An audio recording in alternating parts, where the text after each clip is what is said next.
ਸਤਿ ਸ਼੍ਰੀ ਅਕਾਲ ਦੋਸਤੋ। ਸੋ ਬਹੁਤ ਸਾਰੇ ਸਟੂਡੈਂਟਸ ਬਾਰ-ਬਾਰ ਕੈਨੇਡਾ ਦਾ ਰਿਫਿਊਜ਼ ਹੁੰਦੇ ਹੋ, ਮਲਟੀਪਲ ਟਾਈਮ ਰਿਫਿਊਜ਼ ਹੁੰਦੇ ਹੋ, ਜਦ ਕਿ ਤੈਨੂੰ ਇੰਨਾ ਨਹੀਂ ਆਈਡੀਆ ਕਿ ਇਹ ਜਿਹੜੇ ਪ੍ਰੋਫਾਈਲਸ ਕੈਨੇਡਾ ਦੇ ਵਿੱਚ ਨਹੀਂ ਫਿੱਟ ਹੁੰਦੇ ਉਹ ਨਹੀਂ ਹੁੰਦੇ।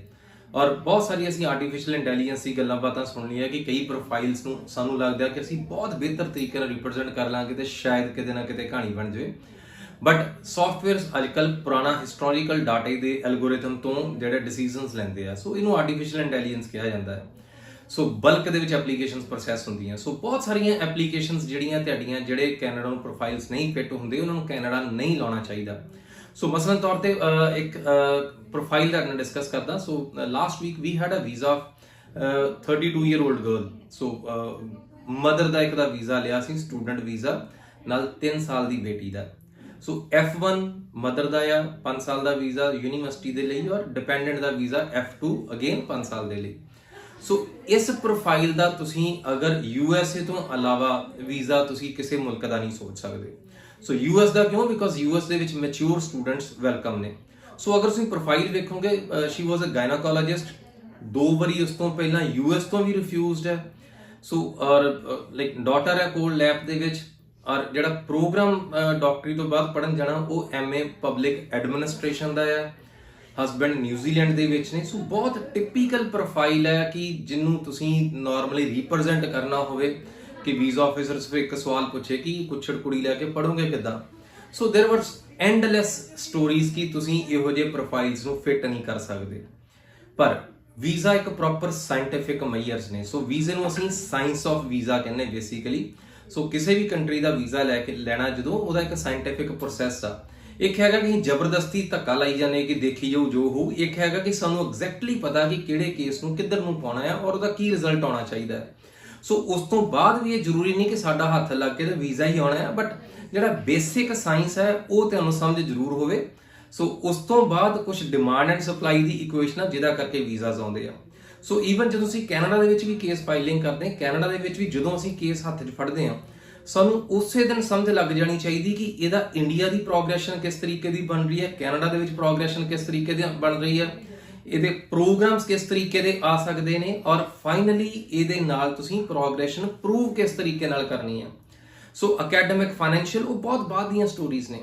ਸੋ ਜਿੱਦਾਂ ਹੀ ਕੋਈ ਕੰਸਲਟੈਂਟ ਤੁਹਾਡਾ ਕੇਸ ਵੇਖਦਾ, ਇੱਕਦਮ ਇਨਸਟੈਂਟਲੀ ਦਿਮਾਗ 'ਚ ਆਉਣਾ ਚਾਹੀਦਾ ਕਿ ਯੈਸ ਇਹ ਕੇਸ ਇਸ ਪਾਸੇ ਨੂੰ ਜਾ ਕੇ ਫਿੱਟ ਹੋਊਗਾ ਔਰ ਇਹੀ ਕੰਸਲਟੈਂਟ ਦਾ ਕੰਮ ਆ।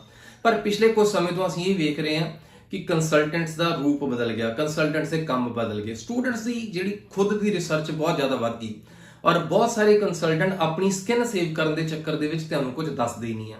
ਸੋ ਮੋਸਟ ਆਫ ਦਾ ਜਿਹੜੀਆਂ ਐਪਲੀਕੇਸ਼ਨਸ ਆ ਤੁਸੀਂ ਡਿਸਾਈਡ ਕਰਦੇ ਹੋ ਕਿ ਮੈਨੂੰ ਜੀ ਫਲਾਣਾ ਕਾਲਜ ਲੈ ਦਿਓ, ਮੈਨੂੰ ਫਲਾਣਾ ਪ੍ਰੋਗਰਾਮ ਲੈ ਦਿਓ, ਮੇਰਾ ਬਿੱਲ ਹੀ ਉੱਥੇ ਗਿਆ ਹੈ। ਸੋ ਇਸ ਤਰੀਕੇ ਦਾ ਡਿਸੀਜਨ ਮੇਕਿੰਗ ਹੈ, ਔਰ ਸਟੂਡੈਂਟਸ ਦੇ ਕੋਲ ਵੀ ਸਿਰਫ ਇੱਕੋ ਚੀਜ਼ ਸੁਣਨਾ ਚਾਹੁੰਦੇ ਨੇ ਸਟੂਡੈਂਟਸ ਕਿ ਮੈਨੂੰ ਦੱਸੋ ਤੁਸੀਂ ਕਰ ਸਕਦੇ ਹੋ ਕਿ ਨਹੀਂ ਕਰ ਸਕਦੇ। ਸੋ ਕੰਸਲਟੇਸ਼ਨ ਵਾਲਾ ਜਿਹੜਾ ਪਾਰਟ ਹੈ ਉਹ ਕਿਤੇ ਨਾ ਕਿਤੇ ਮਿਸ ਹੋ ਰਿਹਾ ਲਗਾਤਾਰ। ਸੋ ਆਪਣੇ ਪ੍ਰੋਫਾਈਲ ਦੇ ਉੱਪਰ ਰਿਸਰਚ ਕਰੋ, ਕੰਸਲਟ ਕਰੋ, ਔਰ ਜਦੋਂ ਤੁਹਾਨੂੰ ਲੱਗਦਾ ਕਿ ਯੈਸ ਆ ਪੋਸਿਬਿਲਿਟੀਜ਼ ਹੋ ਸਕਦੀਆਂ ਨੇ, ਉਸ ਤੋਂ ਬਾਅਦ ਜਾ ਕੇ ਆਪਣੇ ਕੇਸ ਦੀ ਪ੍ਰੋਸੈਸਿੰਗ ਕਰੋ। ਸੋ ਬਹੁਤ ਸਾਰੇ ਬੱਚੇ ਰਿਫਿਊਜ਼ ਹੋ ਰਹੇ ਨੇ ਕੈਨੇਡਾ ਦੇ ਵਿੱਚ, ਔਰ ਅਗਰ ਅਸੀਂ ਇੰਡੀਆ ਦੀ ਗੱਲ ਕਰੀਏ 57% ਇੰਡੀਆ ਦਾ ਰਿਫਿਊਜ਼ਲ ਰੇਟ ਹੈ। 100 ਦੇ ਵਿੱਚੋਂ ਸਿਰਫ 43 ਬੱਚੇ ਵੀਜ਼ਾ ਸਿਕਿਉਰ ਕਰ ਰਹੇ ਨੇ। ਸੋ ਅਗਰ ਤੁਸੀਂ ਦੇਖੋ 57 ਬੱਚੇ ਰਿਫਿਊਜ਼ ਹੋ ਰਹੇ ਨੇ, ਉਹਨਾਂ ਦੇ ਕੀ ਕਾਰਨ ਹੋਣਗੇ। ਸੋ ਸਭ ਤੋਂ ਪਹਿਲਾ ਕਾਰਨ ਹੈਗਾ ਓਵਰ ਮਾਰਕੀਟਿੰਗ। ਕੈਨੇਡਾ ਨੂੰ ਇੰਨਾ ਕੁ ਓਵਰ ਮਾਰਕੀਟਿੰਗ ਕੀਤੀ ਗਈ ਹੈ ਕਿ ਹਰ ਇੱਕ ਬੱਚੇ ਦਾ ਬਾਈ ਡਿਫਾਲਟ ਜਿੱਦਾਂ ਹੀ 6 ਬੈਂਡ ਦਾ ਅੰਕੜਾ ਨੂੰ ਟੱਚ ਹੁੰਦਾ ਆ, ਸੋ ਇੱਥੇ ਦੂਸਰਾ ਕੋਈ ਕੰਟਰੀ ਦਾ ਨਾਮ ਹੀ ਨਹੀਂ ਆਉਂਦਾ। ਸੋ ਠੀਕ ਹੈ, ਕੋਈ ਗੱਲ ਨਹੀਂ, ਬਿਕਾਜ਼ ਕੈਨੇਡਾ ਸਭ ਤੋਂ ਵੱਧ ਰਿਵਾਰਡਿੰਗ ਆ। ਕੈਨੇਡਾ ਨੇ ਸਭ ਤੋਂ ਵੱਧ ਸਾਡੇ ਬੱਚਿਆਂ ਨੂੰ ਐਡਜਸਟ ਕੀਤਾ ਆ। ਕੈਨੇਡਾ ਨੇ ਸਭ ਤੋਂ ਵੱਧ ਸਾਡੇ ਸਟੂਡੈਂਟਸ ਨੂੰ ਮਾਨ ਸਨਮਾਨ ਦਿੱਤਾ ਹੈ, PR ਦਿੱਤੀ ਹੈ, ਸਭ ਚੀਜ਼ਾਂ ਦਰੁਸਤ ਨੇ। ਪਰ ਤੁਹਾਡੇ ਓਵਰਆਲ ਪ੍ਰੋਫਾਈਲ ਦੀ ਜਿਹੜੀ ਜੱਜਮੈਂਟ ਉਹ ਕਿਸ ਤਰੀਕੇ ਨਾਲ ਹੋਏਗੀ। ਸੋ ਪਿਛਲੇ ਕੁਝ ਸਮੇਂ ਤੋਂ ਜਿਹੜੀ ਸਟੂਡੈਂਟਸ ਦੀ ਤਾਦਾਦ 222% ਇਨਕਰੀਜ਼ ਹੋਈ ਹੈ ਕੈਨੇਡਾ ਦੇ ਲਈ, ਔਰ ਅਗਰ ਤੁਸੀਂ ਕੰਸਲਟੈਂਟਸ ਦੀ ਵੀ ਤਾਦਾਦ ਵੇਖੋਗੇ ਤਾਂ ਲਗਭਗ ਇਦਾਂ ਹੀ ਗਰੋ ਕੀਤੀ ਹੈ। ਸੋ ਬਹੁਤ ਸਾਰੀ ਲਿਆਕਤ ਜਿਹੜੀ ਤੁਹਾਡੇ ਕੇਸ ਨੂੰ ਜਿਹੜੀ ਐਕਸੀਲੈਂਸ ਲੈਵਲ ਤੱਕ ਲੈ ਕੇ ਜਾਣੀ ਆ ਉਹ ਮਿਸਿੰਗ ਆ। ਸੋ ਆਬਵੀਅਸਲੀ ਤੁਹਾਨੂੰ ਪ੍ਰੋਫੈਸ਼ਨਲ ਅਸਿਸਟੈਂਸ ਦੀ ਲੋੜ ਪੈਂਦੀ ਹੈ। ਸੋ ਆਪਣੀ ਰਿਸਰਚ ਕਰੋ। ਬਹੁਤ ਸਾਰੇ ਸਟੂਡੈਂਟਸ ਵਿੱਚ ਪ੍ਰਾਈਡ ਫੀਲ ਕਰਦੇ ਨੇ ਕਿ ਜੀ ਮੈਂ ਆਪ ਹੀ ਕੇਸ ਫਾਈਲ ਕਰ ਲਿਆ, ਮੈਂ ਆਪ ਹੀ ਕਰ ਲਿਆ। ਸੋ ਜਦੋਂ ਅਸੀਂ ਰਿਫਿਊਜ਼ਲਸ ਵੇਖਦੇ ਹਾਂ, ਕਿਤੇ ਨਾ ਕਿਤੇ ਪ੍ਰੋਫੈਸ਼ਨਲ ਜਿਹੜੀ ਐਪਲੀਕੇਸ਼ਨ ਆ, ਪ੍ਰੋਫੈਸ਼ਨਲ ਅਪਰੋਚ ਆ, ਉਹ ਮਿਸਿੰਗ ਆ। ਸੋ ਅਗਰ ਤੁਹਾਨੂੰ ਲੱਗਦਾ ਹੈ ਕਿ ਤੁਸੀਂ ਬਾਰ-ਬਾਰ ਇਸ ਸਾਈਕਲ ਦੇ ਵਿੱਚ ਜਾਈ ਜਾਓਗੇ ਤੇ ਐਪਲੀਕੇਸ਼ਨਸ ਬਾਰ-ਬਾਰ ਲਾਈ ਜਾਓਗੇ ਔਰ ਜਦ ਤੱਕ ਉਹ ਲੌਜਿਕ ਟੱਚ ਨਹੀਂ ਹੁੰਦਾ ਤਦ ਤੱਕ ਵੀਜ਼ਾਸ ਨਹੀਂ ਆਉਂਦੇ। ਜਿਸ ਤਰੀਕੇ ਨਾਲ ਤੁਹਾਨੂੰ ਹੁਣੇ 32 ਸਾਲ ਦੀ ਲੜਕੀ ਦੇ ਵੀਜ਼ੇ ਦੀ ਗੱਲ ਕੀਤੀ ਹੈ, ਸੋ ਜਦ ਤੱਕ ਤੁਹਾਨੂੰ ਫਾਈਨਲ ਲੌਜਿਕ ਨਹੀਂ ਮਿਲਦਾ ਤਦ ਤੱਕ ਵੀਜ਼ਾਸ ਲੈਣੇ ਬਹੁਤ ਮੁਸ਼ਕਲ ਨੇ। ਸੋ ਬਹੁਤ ਸਾਰੇ ਸਟੂਡੈਂਟਸ ਐਸੋਸੀਏਟ ਡਿਗਰੀਜ਼ ਲੈਂਦੇ ਆ, ਬਹੁਤ ਸਾਰੇ ਸਟੂਡੈਂਟਸ ਕਾਲਜ ਪ੍ਰੋਗਰਾਮ ਲੈਂਦੇ ਆ, ਬਹੁਤ ਸਾਰੇ ਸਟੂਡੈਂਟਸ ਗ੍ਰੈਜੂਏਸ਼ਨ ਤੋਂ ਬਾਅਦ ਵੀ ਅੰਡਰਗ੍ਰੈਡ ਪ੍ਰੋਗਰਾਮਸ ਲੈਂਦੇ ਆ, ਬਹੁਤ ਸਾਰੇ ਸਟੂਡੈਂਟਸ ਦੀ ਪ੍ਰੋਗਰੈਸ਼ਨ ਦੇ ਵਿੱਚ ਕਮੀ ਆ। ਸੋ ਇਹ ਕਈ ਚੀਜ਼ਾਂ ਅਲਟੀਮੇਟ ਨੇ, ਤੋ ਕੱਲੀ ਇੱਕ ਚੀਜ਼ ਨਹੀਂ ਹੈ, ਕੱਲਾ ਪ੍ਰੋਗਰਾਮ ਤੇ ਕਾਲਜ ਦੋ ਚੀਜ਼ਾਂ ਹੀ ਨਹੀਂ ਹੈਗੀਆਂ। ਬਿਕੋਜ਼ ਜਦੋਂ ਤੁਸੀਂ ਕਿਸੇ ਨੂੰ ਪੁੱਛਦੇ ਕਿ ਮੇਰਾ ਵੀਜ਼ਾ ਕਿਉਂ ਨਹੀਂ ਆਇਆ, ਕੋਰਸ ਸਹੀ ਨਹੀਂ ਸਿਲੈਕਟ ਕੀਤਾ ਹੋਏਗਾ। ਸੋ ਇਹ ਸਧਾਰਨ ਜਿਹੜੀ ਗੱਲ ਸੁਣਨ ਸਮਝਣ ਵਾਲੀ ਹੈ, ਅਸਲ 'ਚ ਸਟੋਰੀ ਇਸ ਤਰੀਕੇ ਨਾਲ ਨਹੀਂ ਹੈ। ਸੋ ਆਪਣੇ ਕੇਸਿਸ ਸਾਡੇ ਨਾਲ ਡਿਸਕਸ ਕਰੋ, ਆਪਣੇ ਪ੍ਰੋਫਾਈਲ ਸਾਡੇ ਨਾਲ ਡਿਸਕਸ ਕਰੋ, ਅਗਰ ਤੁਹਾਡੀਆਂ ਰਿਫਿਊਜ਼ਲਸ ਆਈਆਂ ਉਹ ਵੀ ਸਾਡੇ ਨਾਲ ਡਿਸਕਸ ਕਰੋ ਔਰ ਅਸੀਂ ਤੁਹਾਨੂੰ ਯਕੀਨ ਦਿਵਾਉਂਦੇ ਹਾਂ ਕਿ ਤੁਹਾਨੂੰ ਸਿਰਫ ਸੱਚ ਸੁਣਨ ਨੂੰ ਮਿਲੂਗਾ। ਅਗਰ ਤੁਹਾਡੀ ਐਲੀਜੀਬਿਲਟੀ ਨਹੀਂ ਬਣਦੀ ਤੁਹਾਨੂੰ ਸਟ੍ਰੇਟ ਵੇ ਸੁਣਨ ਨੂੰ ਮਿਲੂਗਾ ਕਿ yes you are not eligible.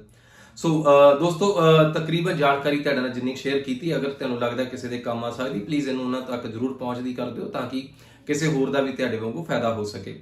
ਔਰ ਅਗਰ ਤੁਸੀਂ ਮੈਨੂੰ ਨਹੀਂ ਜਾਣਦੇ, ਮੇਰਾ ਨਾਮ ਅਰਵਿੰਦਰਪਾਲ ਸਿੰਘ ਹੈ, ਰਾਇਲ ਟਰੈਵਲਸ ਤੋਂ ਲਗਭਗ 22 ਸਾਲ ਤੋਂ ਅਸੀਂ ਇਸ ਇੰਡਸਟਰੀ ਦੇ ਵਿੱਚ ਹਾਂ।